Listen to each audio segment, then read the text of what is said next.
300 page पहला question, depreciation arises because of, चार option है जी, पढ़ें ध्यान से। वियर एंड टियर मतलब रख रखाव, एसेट को यूज करते हैं, रखते हैं, उठाते हैं, इस्तेमाल करते हैं। बी ऑप्शन इन्फ्लेशन, महंगाई बढ़ती है। सी ऑप्शन एसेट की वैल्यू कम हो जाती है। D option none of this. देखिए मतलब सी तो कॉन्सिक्वेंस है डेप्रिसिएशन का, वो रीजन थोड़ी। डेप्रिसिएशन की वजह से एसेट की डेप्रिसिएशन लगाते हैं, एसेट की वैल्यू कम हो जाती है। मान लीजिए बिल्डिंग है, बिल्डिंग की वैल्यू बढ़ती है मार्केट में, डेप्रिसिएशन नहीं लगाएंगे उस पर, हम डेप्रिसिएशन लगाएंगे, लेकिन तब भी मार्केट में अगर एसेट की वैल्यू फॉल हो रही है, डेप्रिसिएशन लगा रहे हैं, तो रीजन गलत हुआ ना। जिसको हम यूज करते हैं, रखते, रख रखाव होता है उसका, इस्तेमाल करते हैं, तो वो घिसेगी, उसकी वैल्यू घटेगी। A option. WDV means a method by which, पहला ऑप्शन कहता है कि हर साल रेट कम होता रहता है। डेप्रिसिएशन का रेट अगर 10% है तो अगले साल रेट क्या 9% हो जाएगा? डेप्रिसिएशन का रेट तो वही रहेगा, बस रेट अप्लाई जिस पर करते हैं वो वाली वैल्यू कम होती रहेगी, और उस वजह से डेप्रिसिएशन कम होता रहेगा। एग्जांपल देखिए, 10 लाख की कॉस्ट, 10% डेप्रिसिएशन आ गया 1 लाख, और वैल्यू बच गई 9 लाख। 9 लाख का 10% 90,000। तो जिस एसेट पर डेप्रिसिएशन लगा रहा है उस एसेट की वैल्यू कम हो रही है, डेप्रिसिएशन का अमाउंट कम हो रहा है, लेकिन रेट वही रहे, रेट कम नहीं हो रहा। ऑप्शन ए में लिखा है रेट कम होता जाएगा, तो ये ऑप्शन गलत हो गया। ऑप्शन बी में लिखा है डेप्रिसिएशन का अमाउंट कम होता जाएगा, फॉल हो जाएगा, कम हो जाएगा, वो सही लिखा है बी में। सी पढ़ लेते हैं एक बार। सी में लिखा है रेट और अमाउंट दोनों कम हो जाएंगे, सी गलत है, बी सही है, क्योंकि रेट तो कम होगा ही नहीं, इसलिए बी ऑप्शन सही। थर्ड क्वेश्चन, एसएलएम एक ऐसा मेथड है जिसमें, पहला ऑप्शन, डेप्रिसिएशन लगाते हैं एक फिक्स परसेंटेज से बुक वैल्यू पर। बुक वैल्यू का मतलब एसेट में से डेप्रिसिएशन लेस करने के बाद की जो वैल्यू बची उस पर। गलत कह रहा है, ऐसा तो WDV में होता। बी ऑप्शन, डेप्रिसिएशन चार्ज करते हैं फिक्स परसेंटेज से ओरिजिनल कॉस्ट पर। सही सही, इसलिए इसका दूसरा नाम ओरिजिनल कॉस्ट मेथड है। बी ऑप्शन सही लिखा है। सी ऑप्शन, डेप्रिसिएशन चार्ज करते हैं ओरिजिनल कॉस्ट पर, लेकिन डेप्रिसिएशन का रेट बदलता रहता है। रेट तो सर किसी भी मेथड में नहीं बदलता, चाहे एसएलएम हो चाहे WDV हो, इसलिए बी ऑप्शन सही आ गया। The amount of depreciation charged on machinery is debited to, depreciation की एंट्री क्या होती है? डेप्रिसिएशन एक्सपेंस है, डेप्रिसिएशन अकाउंट डेबिट, इसलिए मशीन की वैल्यू कम हो जाती है तो मशीनरी अकाउंट। ठीक है, तो ये जर्नल एंट्री होती है इसकी। आगे लिख लीजिए बराबर में, क्वेश्चन कोड के बराबर में, क्वेश्चन कोड के बराबर में एंट्री लिख लीजिए, depreciation account debit to machinery account. अब क्वेश्चन में डेबिट क्या करना है ये पूछा हुआ है, तो डेप्रिसिएशन पे टिक लगा दो। अगर क्वेश्चन में ये पूछा है क्रेडिट क्या करेंगे, तो मशीनरी पे टिक लगा दो। इसमें डेबिट पूछा था इसलिए ए ऑप्शन, क्रेडिट पूछा होता तो बी ऑप्शन आता। फिफ्थ क्वेश्चन, एक मशीनरी जिसकी कॉस्ट 2 लाख रुपए है, वो डेप्रिसिएट होती रहती है हर साल 25% के रेट से WDV के मेथड से। 3 साल बाद इसकी वैल्यू कितनी होगी? क्वेश्चन कराए गए हैं जी ऐसे। तो 2 लाख रुपीस की एसेट है, डेप्रिसिएशन लगाता हूं अगर मैं 25%, तो वैल्यू कितनी बच गई? 1 लाख। फिर डेप्रिसिएशन लगाता हूं 25%, तो वैल्यू कितनी बच गई? फिर लगाता हूं मैं डेप्रिसिएशन 25%,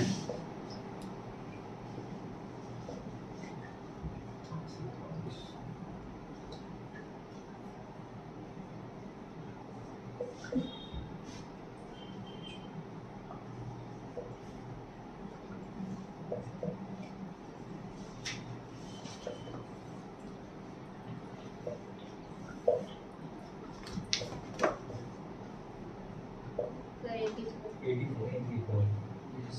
84 यहाँ पर 84375। डेप्रिसिएशन के बाद कितनी वैल्यू बची? दूसरा तरीका सॉल्व करने का? ऐसा करना नहीं, WDP मेथड में ही सॉल्व करेंगे दूसरा तरीका। जैसे 2 लाख रुपीस की एसेट है, अगर 25% वैल्यू कम हो रही है मतलब 75% वैल्यू बच रही है, हमें बची हुई वैल्यू निकालनी है। 1 साल के बाद की वैल्यू आ गई, फिर ये 2 साल के बाद की वैल्यू आ गई, फिर ये 3 साल के बाद की वैल्यू आ गई। सेम आंसर आना है, उसी तरीके सॉल्व करें।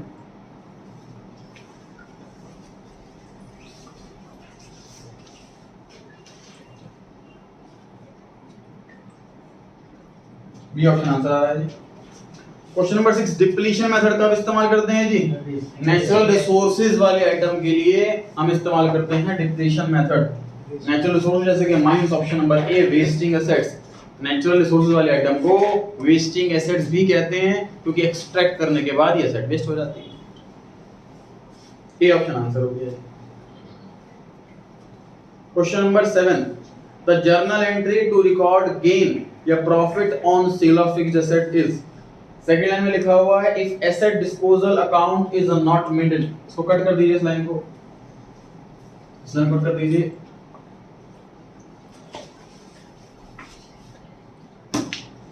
ध्यान से देखिए सर, मशीन खरीदने की entry, machinery account debit to cash. Machine नाम की एसेट आ रही है और कैश नाम की एसेट कम हो रही है। मशीन बेचने की एंट्री उल्टा, cash account debit to machinery account. Cash नाम की एसेट आ रही है और मशीनरी नाम की एसेट कम हो रही है। 10 लाख की खरीदी सपोज, 10 लाख में बेच दी, तो ये एंट्री होनी चाहिए परचेज की और ये एंट्री होनी चाहिए सेल की। तो मान लीजिए हमें लॉस हो जाता, मतलब 10 लाख की एसेट हमने 9 लाख में बेची, तो लॉस ऑन सेल जो आएगा वो 1 लाख रुपए आएगा। अगर सर हमने महंगी बेची, 10 लाख की मशीन 12 लाख में बेची, तो प्रॉफिट हो गया। सारे revenues, profits, incomes credit side में आते हैं, सारे एक्सपेंसेस, लॉसेस डेबिट साइड में आते हैं। चैप्टर 6 में सीखा था हमने rules of debit and credit. ठीक है, तो ये सर हमें दिख रही है एसेट को प्रॉफिट पर बेचने की एंट्री। कैश अकाउंट डेबिट जो सेलिंग प्राइस है, टू मशीनरी अकाउंट जो बुक वैल्यू है, और टू गेन ऑन सेल या प्रॉफिट ऑन सेल। ठीक है जी। अच्छा, टर्म 2 में सीखेंगे फाइनल अकाउंट चैप्टर के अंदर कि प्रॉफिट एंड लॉस अकाउंट बनता है। इसकी क्रेडिट साइड में सारे इनकम लिखते हैं, प्रॉफिट लिखते हैं, गेन लिखते हैं, और डेबिट साइड में सारे एक्सपेंस लिखते हैं, लॉसेस लिखते हैं। तो ये प्रॉफिट जो है वो ultimately profit and loss account के क्रेडिट साइड में आना है। ठीक है जी, अब ट्राई करते हैं। ऑप्शन नंबर ए में क्या लिखा हुआ है कि डेबिट में आएगा फिक्स्ड एसेट और क्रेडिट में आएगा प्रॉफिट एंड लॉस। बताओ फिक्स्ड एसेट डेबिट में है क्या? मशीनरी तो फिक्स्ड एसेट है, वो तो क्रेडिट में है। ऑप्शन गलत हो गया ए। बी ऑप्शन में लिखा हुआ है कि डेबिट में बैंक आएगा। सर हमने एसेट उसका कैश की जगह बैंक से बेची, चेक पैसा मिला, तो हो सकता है, सही है बी ऑप्शन। और क्रेडिट में लिखा हुआ है पीएनएल मतलब प्रॉफिट। पीएनएल अकाउंट क्रेडिट में लिखे होने का मतलब है प्रॉफिट, पीएनएल अकाउंट डेबिट में लिखे होने का मतलब है लॉस। तो ऑप्शन नंबर बी क्या कह रहा है कि डेबिट में बैंक, क्रेडिट में प्रॉफिट, सही लिखा है। और पढ़ लेते हैं। सी ऑप्शन में लिखा है कि डेबिट में पीएनएल मतलब कि लॉस, लॉस तो नहीं। क्वेश्चन स्टार्टिंग में लिखा हुआ है हमने प्रॉफिट पे बेचा, ऑप्शन बी आंसर हो गया। समझ आ रही है बात? ध्यान रहेगा। क्वेश्चन नंबर 8 हमारे कोर्स से कट गया है जी, काट सकते हैं इसको। 9 पर आ गए, डेप्रिसिएशन चार्ज करना। ऑप्शन ए कह रहा है कंपलसरी है, ऑप्शन बी कह रहा है मर्जी है, ऑप्शन सी कह रहा है एसेट की कंडीशन देख लो, एसेट की कंडीशन बढ़िया है तो मत लगाओ, घटती जा रही तो लगाओ। ऑप्शन नंबर ए, कोई भी चीज सर ऑप्शनल नहीं होती, ऑप्शनल होगी तो वहीं मैनिपुलेशन स्टार्ट हो जाएगी, इसलिए ऑप्शन नंबर ए कंपलसरी है। डेप्रिसिएशन इज अ रिजर्व और अ प्रोविजन। चैप्टर 16 पढ़ाया जी हमने प्रोविजंस एंड रिजर्व्स। तो प्रोविजन फॉर डेप्रिसिएशन नाम से एग्जांपल दिया हुआ था वहां पर। Depreciation is a provision. Provision word basically compulsory item के लिए इस्तेमाल होता है, रिजर्व वर्ड ऑप्शनल आइटम के लिए इस्तेमाल होता है। आप ऐसा लिख सकते हो चाहे तो ऑप्शन नंबर ए में लिख लो रिजर्व के ब्रैकेट में ऑप्शनल, ऑप्शन बी में प्रोविजन के ब्रैकेट में लिख लो कंपलसरी। तो आप समझ जाएंगे एग्जाम में सर कि हाँ प्रोविजन कंपलसरी होता है, रिजर्व ऑप्शनल होता है। तो डेप्रिसिएशन तो कंपलसरी होता है, इसलिए वो प्रोविजन हुआ, रिजर्व नहीं हुआ। 11 क्वेश्चन कहता है इनमें से कौन सी आइटम पर डेप्रिसिएशन कभी नहीं लगाएंगे? लैंड। तो लैंड जो होता है, जो प्लॉट होता है खाली मतलब बिना बिल्डिंग का, उसकी जो है वैल्यू कम नहीं होती, उसकी पुरानी नहीं होती, इस पर डेप्रिसिएशन नहीं लगता। इकलौती एक ऐसी फिक्स्ड एसेट है ये जिस पर डेप्रिसिएशन नहीं लगता, land. Depreciation is a, option A में लिखा है रेवेन्यू एक्सपेंडिचर, ब्रैकेट में लिखो एक्सपेंस। ऑप्शन बी में लिखा है कैपिटल एक्सपेंडिचर, ब्रैकेट में लिखो एसेट। अब मुझे बताइए डेप्शन एक्सपेंस है कि एसेट है? एक्सपेंस है सर, इसलिए ऑप्शन आंसर होगा। क्वेश्चन पूछा होता मशीनरी अकाउंट इज ए, तो बी ऑप्शन टिक करते हैं। कैपिटल एक्सपेंडिचर एसेट होता है, इसका मतलब क्या है? चैप्टर नंबर 2 में पढ़ेंगे इसको, डेफर्ड रेवेन्यू एक्सपेंडिचर चैप्टर 2। कौन सा लेट करें? 13th पर आ गए जी। An item of furniture was destroyed by fire, एक फर्नीचर में आग लग जाती है जी, whose cost was 18,000, 18,000 के फर्नीचर में आग लग गई। इंश्योरेंस करवा रखा था, लेकिन हमने, इंश्योरेंस कंपनी ने कहा कि हम आपको 12,000 रुपए देंगे, तो सर मुझे 6,000 रुपए का लॉस दिख रहा। 18,000 का फर्नीचर जला, क्लेम मिल रहा है सिर्फ 12,000 का, तो 6,000 रुपए का लॉस दिख रहा। आगे बढ़ते हैं। The depreciation provision up to date of fire was 2,700। Sir इस आइटम पर हम ऑलरेडी डेप्रिसिएशन लगा चुके थे 2,700 का, तो आज की डेट में इस फर्नीचर की वैल्यू थी हमारे बुक्स में 15,300। मतलब 18,000 तो ओरिजिनल कॉस्ट है, कई साल पहले खरीदा होगा 18,000 में, उसको तो कंपेयर करना गलत है ना आज की डेट से, तो उसे आज की डेट पर पहले लेकर के आएंगे, डेप्शन घटाकर। 18,000 का फर्नीचर, डेप्शन घटने के बाद आज की डेट में इसकी वैल्यू रह गई है 15,300। तो 15,300 की फर्नीचर गया है आग लग के, तो क्लेम सिर्फ 12,000 मिलेगा, तो लॉस जो है हमें हुआ है वो 3,300 रुपए का, 3,300। क्वेश्चन ये पूछा हुआ है कि बताओ लॉस कितना हुआ, सी ऑप्शन। ठीक है जी।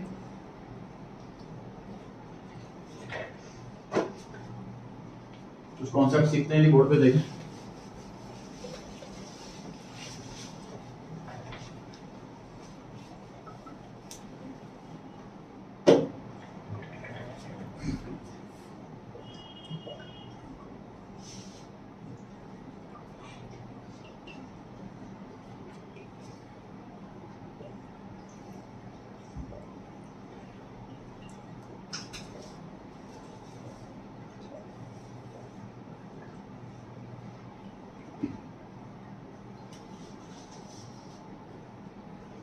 सर एक मशीनरी है जो काफी कॉस्टली है, 100 करोड़ रुपए की मशीनरी आती है।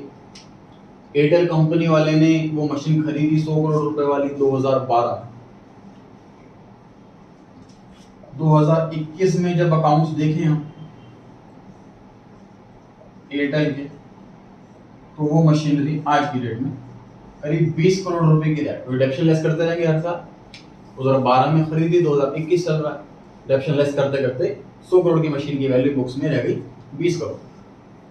रिलायंस जियो वाले ने कंपटीशन देने के लिए सेम मशीनरी खरीदी, सेम जगह से, सेम प्राइस की, 100 करोड़ रुपए, 2019 में खरीदी। आज की डेट में इसकी वैल्यू 80 करोड़ है डिडक्शन लेस करने के बाद। अब तो डिडक्शन लेस होता है कॉस्ट में से, पुराने एसेट पे डिडक्शन ज्यादा लग चुका होगा, नए वाले पे कम लगा होगा। इतनी बारीकी से बात सिर्फ कॉमर्स के स्टूडेंट को ही पता। एक आम इन्वेस्टर को, मान लीजिए मैं डॉक्टर हूँ, अपना क्लिनिक चला रहा हूँ, फीस वगैरह मिलने के बाद अच्छा खासा पैसा बच जाता है, तो मैं चाहता हूँ कि मैं शेयर्स वगैरह में इन्वेस्ट करूँ। तो जैसे ही मैं शेयर्स में इन्वेस्ट करूंगा तो मैं कंपेयर करूंगा दो कंपनियों को, तो मैं यहाँ देख रहा हूँ कि एयरटेल कंपनी तो सस्ती सी मशीन इस्तेमाल कर रही है 20 करोड़ वाली, रिलायंस जियो बड़ी महंगी, 4 गुना महंगी मशीन इस्तेमाल कर रही है 80 करोड़ वाली। तो रिलायंस जियो ज़्यादा बढ़िया है, तो इसमें पैसा लगाना चाहिए। आम इन्वेस्टर मिसलीड हो जाएगा ऐसी प्रेजेंटेशन से। तो ये हम अकाउंटेंट का काम है कि ऐसी प्रेजेंटेशन ना रखें कि आम जनता मिसलीड हो जाए, किसी का पैसा बर्बाद हो जाए।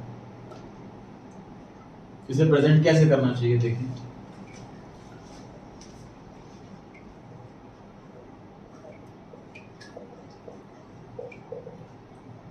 Machinery cost 100 crore, 100 crore less depreciation 80 crore 20 crore 20 crore और 80 करोड़। अगर हम अकाउंट्स में इस तरीके से प्रेजेंट करें, ना कि इस तरीके से, तो एक आम पर्सन भी जिसको नहीं है कॉमर्स की नॉलेज, वो भी देख पाएगा कि यहाँ दोनों कंपनियां सेम वैल्यू की मशीन यूज कर रही है। डेप्रिसिएशन मतलब एसेट की वैल्यू कम हो रही है, गिरावट है, ये तो गूगल करके भी पता लगा लो डिडक्शन क्या होता है। इस पे डिडक्शन ज्यादा लग गया, इस पे डिडक्शन कम लगा हुआ है, इसलिए आज की वैल्यू इतनी है। बाकी कॉस्ट दोनों की बराबर है, तो वो अवेयर रहेगा कि हाँ दोनों बराबर वैल्यू की मशीन इस्तेमाल कर रहे हैं, तो ऐसा नहीं कोई सस्ती कोई महंगी मशीन इस्तेमाल कर रहा है, तो इस पॉइंट ऑफ व्यू से दोनों बराबर है। अब वो अदर एस्पेक्ट ढूंढेगा कि मैं पैसा कहाँ लगाऊं। ठीक, अच्छा, तो ऐसे प्रेजेंट करना सर कैसे पॉसिबल है? हम अकाउंटेंट 100 करोड़ की मशीन को 10 साल बाद भी 100 करोड़ की ही दिखाएं, तो ये तो गलत है। लेकिन सर डेप्शन की वजह से एसेट की वैल्यू कम हो रही है, कम भी करते रहना चाहिए हमें। तो उसका तरीका यही है कि देखो, जब जर्नल एंट्री करते हैं डेप्रिसिएशन की, depreciation account debit to machinery account, तो जैसे हम ये एंट्री पास करते हैं, मशीनरी अकाउंट क्रेडिट करते हैं, मशीन की वैल्यू बुक्स में से कम हो जाती है, इसलिए वो कम होते होते वैल्यू बहुत कम रह जाती है। अब हमने क्या कॉन्सेप्ट लॉन्च करा है कि मशीनरी अकाउंट क्रेडिट ही मत करो, इंस्टेड एक नया अकाउंट खोलो, एक्यूमुलेटेड डेप्रिसिएशन अकाउंट। एक्यूमुलेट का मतलब क्या होता है सर? इकट्ठा होते रहना। मतलब इस नए अकाउंट के अंदर पहले देखो क्या हो रहा था, समझ लीजिए एक बॉक्स है मशीनरी का, इसमें पड़े हुए 100 करोड़ रुपए, हम हर साल में 10 करोड़ रुपए निकाल रहे थे, तो मशीन 90 करोड़ की रह गई, फिर 10 निकाले 80 की रह गई, फिर 10 निकाले 70 की रह गई, ऐसा कर रहे थे। अब हम क्या कर रहे हैं, इस मशीनरी वाले बॉक्स को छेड़ ही नहीं रहे, हम एक सेपरेट बॉक्स बना रहे हैं डेप्रिसिएशन के नाम का, उसमें डाल रहे हैं 10 करोड़ रुपए हर साल। 10 करोड़, फिर अगले साल डाले 10 20 हो गया वो, फिर 10 डाले 30 हो गया, इकट्ठा होता रहेगा वहां पर डेप्रिसिएशन। इस वाले अकाउंट में वो डेप्रिसिएशन इकट्ठा होता रहेगा। मतलब हर साल इसको घटाने की बजाय हम इसको बढ़ाएंगे, डेप्शन को बढ़ाएंगे instead of decreasing machinery account. Next year क्या होगा, ये 90 बन जाएगा, ये 30 बन जाएगा। समझ आ रही बात? तो हम एक्यूमुलेट कर रहे हैं, इकट्ठा कर रहे हैं डेप्रिसिएशन को मशीनरी अकाउंट घटाने की बजाय। तो ये कॉन्सेप्ट लॉन्च करा है जी एक्यूमुलेटेड डेप्शन अकाउंट का। इसी का दूसरा नाम है, इसी का सिनोनिम है प्रोविजन फॉर डेप्रिसिएशन।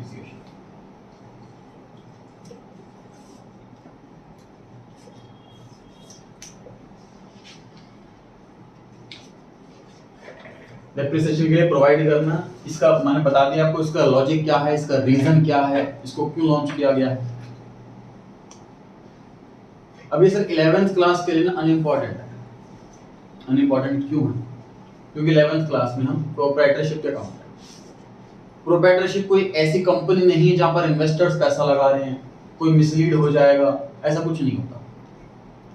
इन्वेस्टर्स जो पैसा लगाते हैं वो सिर्फ कंपनी में ही लगाते हैं, प्रोप्राइटरशिप में नहीं, पार्टनरशिप में नहीं। इसलिए प्रोप्राइटरशिप पार्टनरशिप वाले इतनी हेडेक नहीं पालते कि ऐसे प्रेजेंट करो वैसे प्रेजेंट करो, वो सिंपल अपने अकाउंट्स बनाते हैं। तो जो प्रोविजन वाला कॉन्सेप्ट है वो जनरली सिर्फ कंपनीज में ही यूज होता है, प्रोप्राइटरशिप में नहीं, पार्टनरशिप में नहीं। हालांकि प्रोप्राइटरशिप पार्टनरशिप के वाइज भी चॉइस होती है कि वो जैसे मर्जी। क्लियर हो गई जी बात? जितने भी सर एक्सपेंस होते हैं, चाहे डेप्रिसिएशन हो, चाहे रेंट हो, चाहे कमीशन हो, चाहे सैलरी हो, हर साल ये एक्सपेंस जो है वो प्रॉफिट एंड लॉस अकाउंट की डेबिट साइड में ट्रांसफर कर दिए जाते हैं। इस तरीके से एंट्री पास करते हैं। बाकी टर्म तो डिटेल में चर्चा करेंगे इस पर। तो हम एक्सपेंस अकाउंट पहले ओपन करते हैं, उसके बाद उसको ट्रांसफर कर देते हैं प्रॉफिट एंड लॉस अकाउंट में। ये हर एक एक्सपेंस के साथ होता है, हर एक इनकम के साथ होता है। तो इन दो एंट्री को मर्ज करोगे आप, ट्राई करो क्या एंट्री बनेगी। इन दो एंट्री को मर्ज करके एक सिंगल एंट्री बनाना हो तो क्या एंट्री होगी? एक एंट्री ये और एक एंट्री ये। देखिए मर्ज कैसे करते हैं, बिल्कुल सही बता रहे हो आप। Sir profit and loss account debit हो रहा है, profit and loss account debit कर दो। डेप्शन अकाउंट क्रेडिट हो रहा है लेकिन डेबिट भी हो रहा है, तो अल्टीमेटली कुछ भी नहीं हो रहा। डेप्शन अकाउंट लिखो ही मत। प्रोविजन फॉर डेप्शन अकाउंट क्रेडिट हो रहा है, तो प्रोविजन फॉर डेप्शन अकाउंट क्रेडिट कर दो। तो ये मर्ज एंट्री बनी, मर्ज करके। तो डेप्शन की अलग अलग entry, depreciation to provision for depreciation, दूसरा डेप्शन ट्रांसफर करना पी, इन दोनों को मर्ज करके एंट्री बनी, ये वाली एंट्री बनी। ठीक है जी। इस पे एमसीक्यू क्वेश्चन देखते हैं। क्वेश्चन 14 में लिखा हुआ है a provision for depreciation is created by debiting. Debit क्या किया जाए, तो देखिए प्रोविजन क्रिएट करते हैं डेबिट करके प्रॉफिट एंड लॉस अकाउंट। वहां पर एंट्री नोट कर लीजिए 14 क्वेश्चन के पास आप, profit and loss account debit to provision for depreciation account.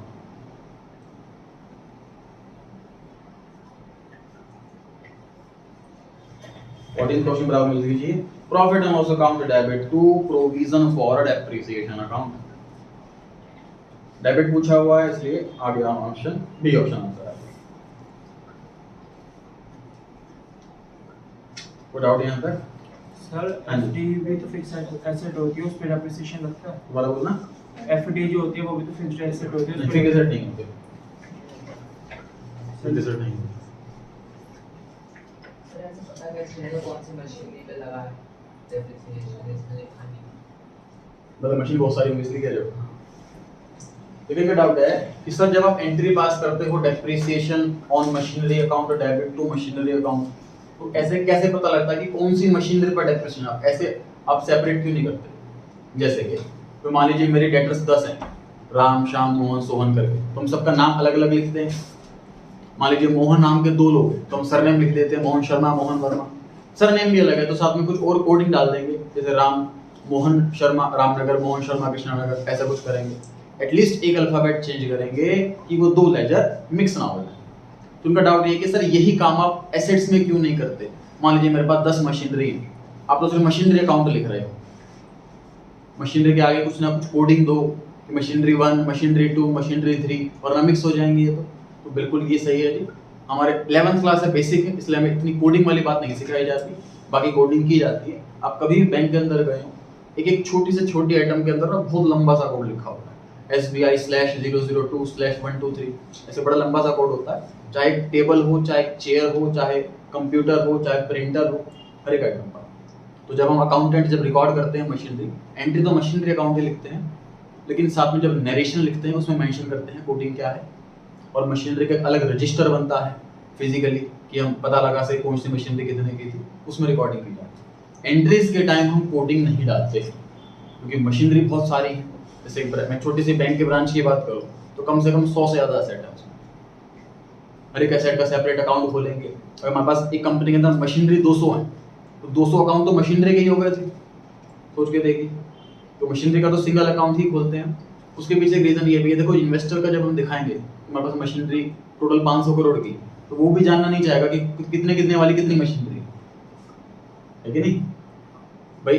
Account जो इन्वेस्टर है वो जानने में ये इंटरेस्टेड नहीं होगा कि अगर आपके पास 500 करोड़ की मशीनरी है तो कितने वाली कितनी मशीन है, उसको क्या करना चाहेंगे? वो तो हमारी पर्सनल रिकॉर्डिंग के लिए कि भाई कोई मशीनरी गायब ना हो जाए इसलिए कोडिंग डाल के रखो, है ना। ये तो उसी ब्रांच की इंफॉर्मेशन के लिए कि कोई चोरी ना करके ले जाए एम्प्लॉय, कोई प्रिंटर लेके चला गया एम्प्लॉय, पता कैसे लगेगा फिर हमें, तो कोडिंग डाल दिया हमने इसलिए। बाकी अकाउंट्स के हिसाब से हम टोटल ही चाहिए होता है। क्लियर हो गई जी बात? पेज नंबर 96 पर आ गए हैं जी हम। Page number 96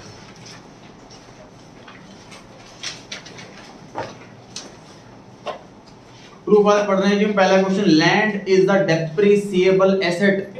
false. Land is the only non depreciable asset, इसलिए फॉल्स हो गया जी आंसर। क्वेश्चन 2 में लिखा है जी amount written off. Write off का मतलब होता है बुक से हटाना, डेप्रिसिएशन में भी यही करते हैं, मशीनरी को इतना हटा देते हैं बुक से। Cost from the cost of fixed asset is a capital expenditure, underline कर लीजिए कैपिटल एक्सपेंडिचर, वहां लिख लीजिए एसेट। अब क्वेश्चन को अगर एक लाइन में छोटी सी बात में बताओ, क्वेश्चन ऐसा कह रहा है कि डेप्रिसिएशन जो कि हम एसेट में से घटा देते हैं उस डेप्रिसिएशन को एसेट बुलाते हैं। क्वेश्चन ऐसा कह रहा है, फॉल्स हो गया। अब क्वेश्चन में देखो साफ साफ डेप्रिसिएशन वर्ड नहीं लिखा, जो अमाउंट राइट ऑफ करते हैं कॉस्ट में से, ऐसा लिखा हुआ है। इनडायरेक्टली ये डेप्रिसिएशन की ही बात कर रहा है, ये पढ़ के पता लगाना है। Third question sir, depreciation is an amortised expenditure. तो देखिए डेप्रिसिएशन जो लगता है वो लगता है टेंजिबल एसेट पर, अमोर्टाइजेशन जो लगता है वो लगता है इनटेंजिबल। तो दोनों सेम नहीं हुए, इसलिए आंसर फॉल्स हो गया। फोर्थ क्वेश्चन, ज्यादा डेप्रिसिएशन से कैश प्रॉफिट पे कोई अफेक्ट नहीं पड़ेगा। तो what is cash profit? Chapter number 4 पढ़ा है जी आपने, बेसिस ऑफ अकाउंटिंग। अकाउंट्स बनाने के दो तरीके होते हैं, cash base, accrual base. Cash base वाले में क्या करते हैं जरा, कि सारी अकाउंटिंग साइड कर देते हैं, पैसा आ रहा है तो इनकम, जा रहा है तो एक्सपेंस, सिंपल। पूरे साल में जहां जहां से पैसा आया उसको इनकम बोल देंगे, जहां जहां पैसा गया उसे एक्सपेंस बोल देंगे, साल के एंड में दोनों को माइनस कर देंगे, जो बचा वो प्रॉफिट। तो डेप्रिसिएशन तो सर नॉन कैश आइटम होती है, डेप्रिसिएशन में ना पैसा आता और ना पैसा जाता, तो डेप्रिसिएशन की वजह से कैश वाले प्रॉफिट पे कोई भी इंपैक्ट नहीं पड़ेगा। उसकी जगह दूसरा, अगर हम अक्रूवल बेसिस फॉलो करते हैं, जो कि हाईली रिकमेंडेड है, अक्रूवल बेसिस अगर हम फॉलो करते हैं तो हम हर एक एक्सपेंस को, हर एक रेवेन्यू को टाइम के हिसाब से रिकॉर्ड करते हैं। इस महीने का खर्चा इसी महीने रिकॉर्ड करेंगे, भले पेमेंट हुई कि नहीं। इस साल, इस महीने की सेल इसी महीने में रिकॉर्ड करेंगे, भले ही पैसे आए या नहीं आए। तो उस केस में डेप्रिसिएशन को रिकॉर्ड किया जाएगा एज एन एक्सपेंस। कोई साल का एक्सपेंस है, भले पैसे नहीं गए तो क्या हुआ, नॉन कैश एक्सपेंस, तो वो इंपैक्ट डालता है प्रॉफिट में। तो क्वेश्चन में लिखा है कैश प्रॉफिट पे इंपैक्ट डालता है कि नहीं, तो नहीं डालता, तो ट्रू हो गया। सेम क्वेश्चन उस एग्जाम में आ जाए, उसमें कैश वर्ड मिसिंग हो तो ट्रू हो जाएगा, मतलब फॉल्स हो जाएगा फिर, सॉरी, अभी तो ट्रू है। अभी क्वेश्चन में क्या लिखा हुआ है कि डेप्रिसिएशन का कोई इंपैक्ट नहीं पड़ता कैश प्रॉफिट पे, तो ट्रू लिखी है बात। लेकिन यहाँ पे कैश वर्ड नहीं होता, अगर क्वेश्चन ऐसा लिखा होता कि depreciation will not affect profit, तो आंसर फॉल्स हो जाता, फिर प्रॉफिट को अफेक्ट करता है, कैश प्रॉफिट को अफेक्ट नहीं करता। Fifth question, depreciation is not provided in case of loss. देखिए, इनकम को सभी रिकॉर्ड किया जाएगा, चाहे कम हो चाहे ज्यादा हो। लॉस को सभी रिकॉर्ड किया जाए, चाहे कम हो चाहे ज्यादा हो। क्वेश्चन ऐसा कह रहा है कि इस साल लॉस आ रहा है, प्रोडक्शन निकालो ही मत, गलत। पहली बात तो देखो, लॉस पता तब लगेगा जब सारे एक्सपेंस रिकॉर्ड कर लेंगे, सारी इनकम रिकॉर्ड कर लेंगे। डेप्शन भी एक्सपेंस है, डेप्शन भी एक्सपेंस है, उसको भी रिकॉर्ड कर लेंगे, उसके बाद पता लगेगा प्रॉफिट है कि लॉस। तो फ्यूचर की वजह से हम आज के कोई एक्सपेंस रिकॉर्ड करना भूल जाए, गलत है। प्रोडक्शन रिकॉर्ड किया जाएगा, भले ही प्रॉफिट हो या लॉस, इसलिए आंसर फॉल्स हो गया। क्वेश्चन नंबर 6 कहता है depreciation is the process of valuation of asset. Asset की वैल्यूएशन का मतलब समझिए जी क्या है, accounting standard number 10 valuation of fixed assets. Asset की वैल्यू में क्या क्या चीजें जोड़नी है, क्या क्या चीजें नहीं जोड़नी है, इस बारे में सिखाता है वैल्यूएशन ऑफ एसेट। एसेट को खरीद कर लाए, कॉस्ट है, उस पर टैक्स पे करा है हमने, अगर वो रिफंडेबल है तो कॉस्ट नहीं है, रिफंडेबल नहीं है तो कॉस्ट है, किराया गया कॉस्ट है, इंस्टॉलेशन खर्चा गया कॉस्ट है, अगर हमने लोन लिया हुआ है उस एसेट के लिए, तो जब तक वो रेडी टू यूज नहीं हो जाती उस लोन का इंटरेस्ट वो भी कॉस्ट है। ये सारी चर्चा कर रखी है केस नंबर 10 में, वैल्यूएशन ऑफ एसेट। तो डेप्रिसिएशन का काम वैल्यूएशन ऑफ एसेट नहीं है, एलोकेशन ऑफ एसेट है। एसेट की वैल्यू को बांटना कई सालों में तोड़ो, वो काम है डेप्रिसिएशन का, वैल्यूएशन नहीं, इसलिए आंसर फॉल्स है।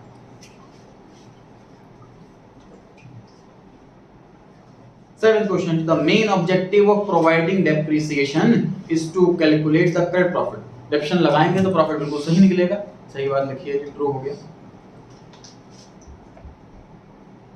8th question, under SLM the depreciation charge is constant every year. Depreciation हर साल बराबर रहता, सही लिखा है, बिल्कुल सही लिखा है। 9th question, डेप्रिसिएशन हर एक टेंजिबल फिक्स्ड एसेट पर लगाते हैं लैंड को छोड़कर। यस सर, सही लिखा है। 10th question, depreciation is the decline in the market value of tangible fixed asset. Sir market value तो हम देखते ही नहीं, एसेट की मार्केट वैल्यू बढ़ रही है कि कम हो रही है, कांस्टेंट है, ये चीज देखते ही नहीं है। मार्केट वैल्यू में कमी की वजह से डेप्रिसिएशन नहीं लगाते हैं, यूज की वजह से, पुरानी होती जा रही है इस वजह से, लाइफ लिमिटेड है इस वजह से डेप्रिसिएशन लगाते हैं, इसलिए आंसर फॉल्स है। मैंने ब्रैकेट में लिखा हुआ है कि अगर मार्केट वैल्यू की जगह बुक वैल्यू लिखा होता तो आंसर करेक्ट हो जाता है। 11 में लिखा हुआ है जो WDV मेथड है ना, उसमें रेट हम हर साल ओरिजिनल कॉस्ट पर अप्लाई करते हैं। फॉल्स है sir, original cost per apply करते हैं SLM वाले मेथड में, इसलिए उसका नाम ओरिजिनल कॉस्ट मेथड है। WDV वाले में हम रिटर्न डाउन वैल्यू पर अप्लाई करते हैं, बैलेंस जो बचा है डेप्रिसिएशन के बाद उस पर अप्लाई करते हैं। डेप्रिसिएशन एक नॉन कैश एक्सपेंस होता है, सही लिखा? सही है। 30 depreciation is charged on the amount paid for the asset including GST paid। Sir machinery खरीदी हमने जीएसटी पे करके, एंट्री बताइए क्या होगी? मशीनरी अकाउंट डेबिट मान लेते हैं 10 lakh, GST account input GST account debit 10% मान लेते हैं जी 1 लाख, टू कैश या बैंक अकाउंट 11। कोई भी एसेट हम खरीदते हैं तो उस पर टैक्स लिख देना पड़ता है, जीएसटी वाला टैक्स। परचेज के टाइम पे करते हैं तो इनपुट जीएसटी, सेल के टाइम पे करते हैं तो आउटपुट जीएसटी।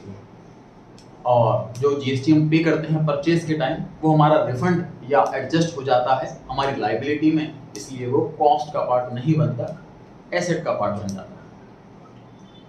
इनपुट जीएसटी इसलिए सेपरेट अकाउंट खोलते हैं। अगर मान लीजिए ये वाला जीएसटी जो है वो रिफंडेबल नहीं है सपोज, तो फिर एंट्री क्या होती? तो फिर एंट्री होती है machinery to cash 11 lakh, so machine की कॉस्ट में जोड़ देते हैं। जब तक एसेट रेडी टू यूज ना हो तब तक ये सारे खर्चे कॉस्ट में ऐड करते हैं।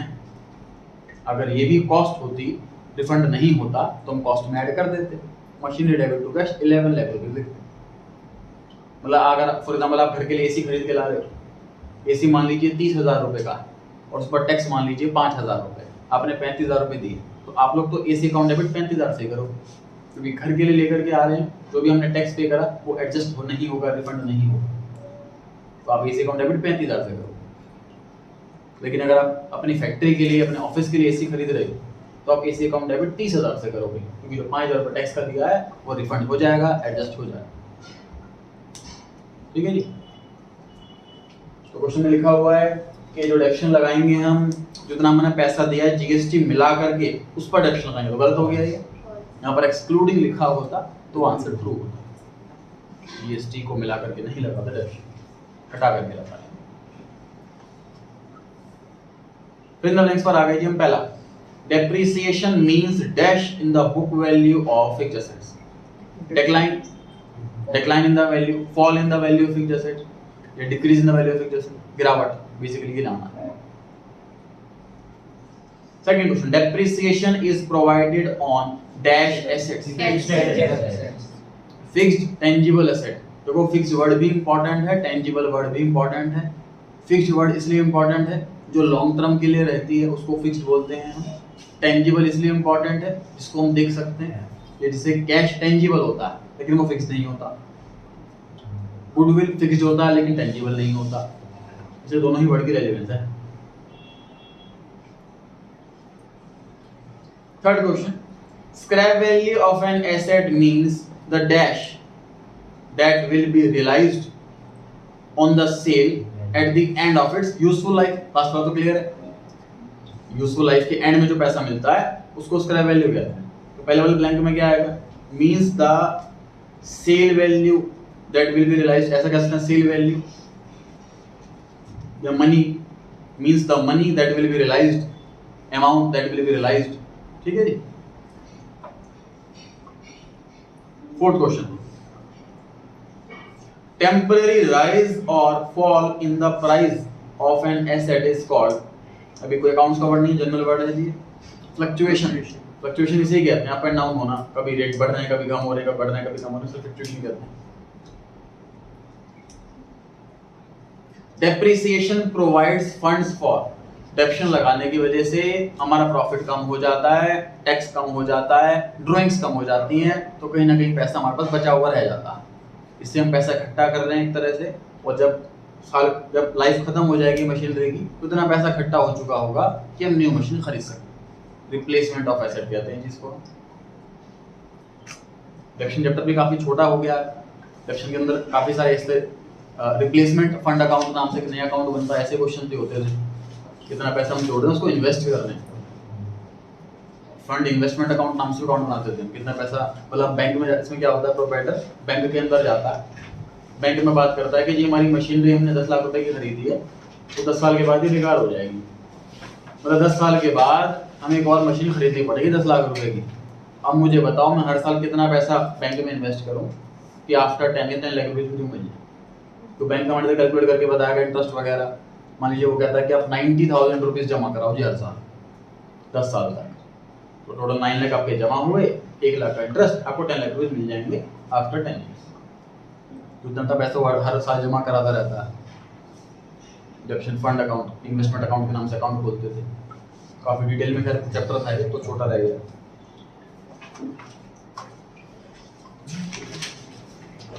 नाइन्टी 95 पेज पर आ गए जी क्वेश्चन नंबर 5। 95 पेज पर आ गए हैं जी क्वेश्चन नंबर 5।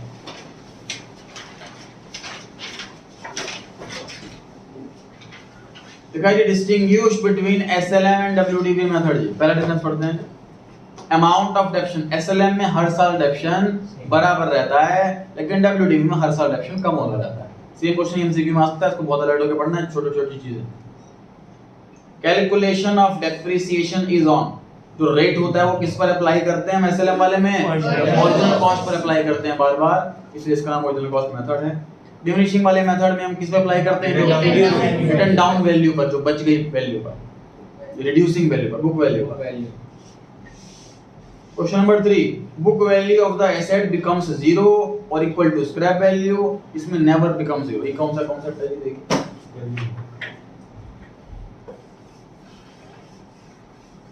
अब ये वाली बात देखो अकाउंट्स में नहीं, मैथमेटिक्स में, देखो आप समझ पाएंगे कि नहीं। 10 करोड़ रुपए में से आप सिर्फ 10 रुपए माइनस करते जाओ, कभी ना कभी ये 0 बन जाएगा। 100 रुपए में से आप 10% माइनस करते जाओ, ये कभी भी 0 नहीं बनेगा।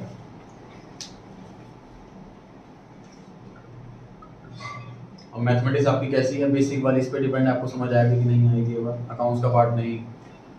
सर अगर हम रुपीस में से रुपीस माइनस करते हैं तो एक ना एक दिन ऐसा आएगा कि वैल्यू 0 हो जाएगी। लेकिन अगर हम किसी में से परसेंटेज माइनस करते हैं, दैट मींस 10% माइनस करने का मतलब है हर साल पुरानी वैल्यू का 90% बचाना। 10% घटाने का मतलब है 90% बचाना। अब हर साल 90% बचाते रहोगे तो कभी वैल्यू 0 नहीं होगी। डेसिमल में आ जाएगी, डेसिमल के बाद 50 डिजिट हो जाएंगे, लेकिन कभी 0 नहीं होगा, इसमें 0 हो जाता है। तो ये बात लिखिए जिसके अंदर ये एसएलएम वाले मेथड में एसेट की वैल्यू एक ना एक दिन 0 बन जाती है, लेकिन इसमें कभी 0 नहीं बनती। तो एमसीक्यू में ऐसा क्वेश्चन आ सकता है कि कौन से मेथड में एसेट की वैल्यू कभी 0 नहीं बनती। तब क्वेश्चन नंबर 4 है जी, इजी या डिफिकल्ट? एसएलएम में डेप्शन निकालना बड़ा इजी है। Cost minus scrap value divide by life, आ गया डेप्शन। डब्ल्यूडीवी मेथड में एक भी क्वेश्चन हमने ऐसा नहीं करा जिसमें डेप्शन का रेट निकाला हो डब्ल्यूडीवी मेथड के। जितने भी क्वेश्चन डब्ल्यूडीवी के करे हैं हमने नोट्स में से, उन सभी में रेट गिवन था, क्योंकि रेट निकालना हमारे कोर्स में ही नहीं है। रेट निकालने का बड़ा भयंकर सा मेथड है। उसके अंदर मैथमेटिक्स में एक लॉग टेबल आती है, मैथमेटिक्स में पढ़ेंगे आप लोग सीनियर क्लासेस में, और लॉग टेबल की हेल्प से जो बड़ी कैलकुलेशंस होती हैं वो सॉल्व की जाती हैं। तो डब्ल्यूडीवी मेथड में जो रेट निकालने का फॉर्मूला है वो ऐसा फॉर्मूला है, बेसिकली उसमें पावर हो जाती है 1/4, 1/7 ऐसी पावर आती है उसके अंदर। तो 1/7 या 1/3 की पावर सॉल्व कर ही नहीं सकते हम बिना किसी लॉग टेबल की हेल्प से, इसलिए वो हमारे कोर्स के अंदर नहीं है, क्योंकि अकाउंट्स के अंदर आपकी मैथ नहीं चेक की जाएगी, इसलिए आपको एग्जाम में हमेशा रेट गिवन होगा, कभी रेट कैलकुलेट करने के लिए नहीं है। और ये लिखा हुआ है कि रेट निकालना बहुत टफ है, ये वाला पॉइंट लिखा हुआ है इसके अंदर। इनकम टैक्स वाले कौन सा मेथड मानते हैं? डब्ल्यूडीवी मानते हैं जी। पॉइंट नंबर 5 में ये बात लिखी है, ठीक। पॉइंट नंबर 6 में जो हमने पढ़ा था रिपेयर वाला टॉपिक, अगर रिपेयर हर साल बढ़ रही है तो कौन सा मेथड बढ़िया? डब्ल्यूडीवी। अगर हर साल रिपेयर सेम है तो कौन सा बढ़िया? SLM. Point number 6 suitability. SLM में लिखा हुआ है कि ये वाला मेथड सूटेबल उन असेट्स के लिए है जिनका रिपेयर का खर्चा नहीं बढ़ता। डब्ल्यूडीवी में लिखा है ये मेथड सूटेबल उन असेट्स के लिए है जिनका रिपेयर का खर्चा बढ़ता ही रहता। क्लियर हो गई ये बात? क्वेश्चन नंबर 10 देखें जी। 10th में लिखा हुआ है व्हाट इज डेप्रिसिएबल कॉस्ट। तो 10 लाख रुपए की मैंने एसेट खरीदी और इसकी स्क्रैप वैल्यू 1 लाख है, तो मतलब 10 लाख की एसेट 1 लाख की बन जानी, तो टोटल डेप्शन जो लगना है वो 9 लाख का लगना है, वही डेप्रिसिएबल कॉस्ट।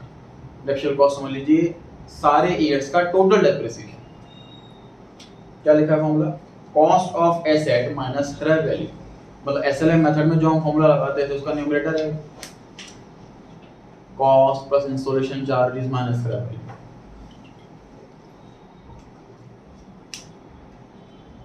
क्वेश्चन नंबर 6, इसमें दोनों मेथड की तारीफें करनी है, दोनों मेथड की बुराई करनी है।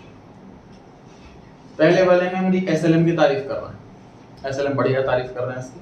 पहली तारीफ इसकी बहुत ही सर सिंपल है, बड़ा आसान है, पढ़ते रहे साथ साथ जो मैं बोलता जा रहा हूं। एसएलएम की दूसरी तारीफ, बड़ा आसान है डेप्शन निकालना, बड़ा आसान है रेट निकालना। तीसरी तारीफ, एसेट की वैल्यू बिल्कुल जीरो कर देगा, यानी कि डेसिमल में छोड़ेगा बची हुई, बिल्कुल जीरो कर देगा वैल्यू, कैलकुलेशन आसान हो जाती है हमारे अकाउंटेंट के लिए। ये तीन तारीफें हो गई। तीन बुराई, चार बुराई लिखी हुई है एसएलएम। सर यूज को इग्नोर करता है, मतलब जैसे मशीन 10 लाख रुपए की, डेप्शन लगा दिया हमने 1 लाख हर साल, उसका इस साल लॉकडाउन था, डेप्शन मतलब मशीन यूज ही नहीं करी, या इस साल बहुत ज्यादा काम आया, हमने ओवर टाइम भी करा मशीन पर, मतलब ये यूज तो देख ही नहीं रहा। एसएलएम मेथड यूज नहीं देख रहा कि एसेट यूज ज्यादा हो रही है या कम हो रही है, वो तो फिक्स डेप्शन लगाया जा रहा है हर साल। ये पॉइंट क्या है आपका? दूसरा पॉइंट, कोई टोटल चार्ज अगर देखा जाए एसेट का डेप्शन और रिपेयर मिला करके तो बढ़ता रहेगा वो तो, क्योंकि जनरली रिपेयर खर्चा बढ़ता ही है, टोटल चार्ज बढ़ जाएगा। इस वाले मैथड में तो अंदर की कमी होगी, बुराई होगी। देखिए जब मशीन खरीदते हैं हम 10 लाख रुपीस की मान लीजिए, तो लोन पर ली हुई है अगर, उस पर इंटरेस्ट भी पे करना पड़ता है, लेकिन इस इंटरेस्ट को हम कहीं पर भी कंसीडर नहीं करते डेप्शन के चैप्टर के अंदर। एक मेथड इसका भी आता है, मैंने बताया टोटल 10 मेथड होते हैं डेप्शन के, हमारे कोर्स में सिर्फ 2 ही हैं। तो एक मेथड ऐसा भी आता है जिसमें इंटरेस्ट को भी हम इंक्लूड करते हैं डेप्शन की कैलकुलेशन में। कि एसेट खरीदी है, लोन पर उस पर इंटरेस्ट जा रहा है, वो भी खर्चा है, तो वो भी हमें डेप्शन के अंदर इंक्लूड करना चाहिए। एसएलएम मेथड उस इंटरेस्ट को इंक्लूड नहीं करता, तो ये बुराई लिखी है। पॉइंट नंबर 3 में वाली बुराई लिखी हुई। पॉइंट नंबर 4 में जी इनकम टैक्स वाले मानते ही नहीं, बेकार मेथड कहते हैं। चलो बुराई क्लियर हो गई जी। अब आते हैं डब्ल्यूडीपी पर। पहले तारीफ करते हैं इसकी 3 तारीफें। पहली तारीफ कि टोटल बर्डन जो है ना वो बराबर रहता है, मतलब डेप्शन घटता रहेगा, रिपेयर बढ़ती रहेगी, टोटल बर्डन बराबर रहेगा हर साल, तो बर्डन बढ़ेगा नहीं प्रोप्राइटर का। दूसरी तारीफ सर समझना आसान है, फॉलो करना आसान है, सिंपल रेट दे रखा होता है, डेप्शन लगाते जाओ, बात करो। इनकम टैक्स वाले इसी को मानते हैं। 3 तारीफें हो गई। बुराई, एसेट की वैल्यू कभी जीरो ही नहीं करता सर, डेसिमल में छोड़ देता है, कैलकुलेशन टफ हो जाती है अकाउंटेंट के लिए। दूसरी बुराई सर रेट कैलकुलेट करना बड़ा मुश्किल है, इसलिए कोर्स के अंदर नहीं दिया हुआ।